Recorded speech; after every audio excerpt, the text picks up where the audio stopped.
7 মাসের অন্তঃসত্ত্বা স্ত্রীকে ছেড়ে পালালো স্বামী। ডুমুরিয়াতে অনশনে 17 বছরের সাদিয়া।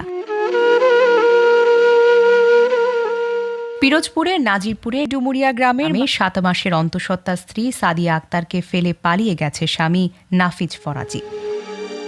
অধিকার আদায় ও স্বামীকে ফিরে পেতে শ্বশুরবাড়ির দরজায় অনশনে বসেছেন 17 বছর বয়সী ওই তরুণী। দৈনিক আমার পিরোজপুরের প্রতিবেদক মেহেদী হাসানের প্রতিবেদনে দেখুন বিস্তারিত। প্রেমের পরিণতি যে এমন নির্মম ও করুণ হতে পারে তা হয়তো খুনাক্ষরেও ভাবতে পারেননি পিরোজপুরের নাজিরপুর উপজেলার উত্তর জয়পুর আদর্শ গ্রামের পিতৃহীন তরুণী সাদিয়া আক্তার। স্থানীয় সূত্রে জানা গেছে, নাজিরপুরের ডুমুরিয়া গ্রামের মাসুম ফরাজের ছেলে নাফিস ফরাজির সাথে দীর্ঘদিনের প্রেমের সম্পর্ক ছিল সাদিয়ার। সেই সম্পর্কের সূত্রে গত 2025 সালের 2 ফেব্রুয়ারি পরিবারকে না জানিয়ে গোপালগঞ্জ নোটারি পাবলিক কার্যালয়ের মাধ্যমে বিবাহ বন্ধনে আবদ্ধ হন তারা।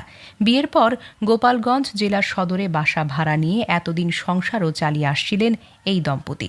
তবে হঠাৎ করেই 7 মাসের অন্তঃসত্ত্বা স্ত্রীকে গোপালগঞ্জের বাসায় ফেলে রেখে কয়েক সপ্তাহ আগে নাজিরপুরের ডুমুরিয়া গ্রামে নিজের বাড়িতে পালিয়ে আসে স্বামী নাফিস ফরাজি।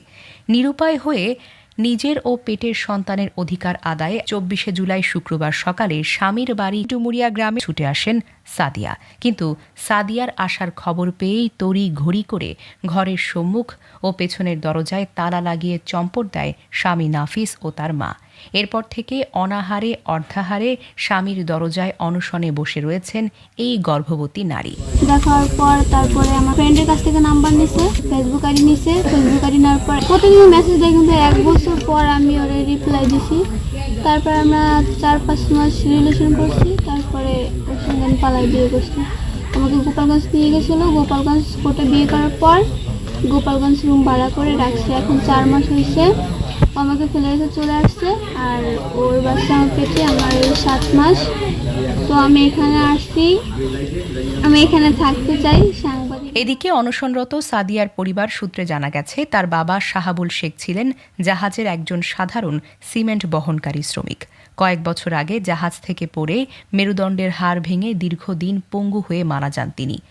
একমাত্র উপার্জনক্ষম বাবাকে হারিয়ে এমনিতেই অসহায় পরিবারটি। ওর বাবা নাই, আমি কাজ কাম করে বাসায় কাজ করি। ছেলে অনেক আশা ভরসা দিছে, তোমার মেয়ে, তোমার ভাইরে, তোমার মায়ের আমি দেখবো, তুমি আমার সাথে যাও, তো কোনো সমস্যা হইব না। মেয়েটারে নিয়ে পালায় গেছে, আমিও জানি না। এখন এই 4 মাস ধরে গেছে গা, এখন এই মেয়ের দেখাশোনা সব আমার দায়িত্ব করা লাগে। এখন বলছি যে মেয়েটারে নিয়ে আসি, যে কোনো একটা বিচার, একটা ফয়সালার ভিতরে যাক, এটার একটা বিচার চাই।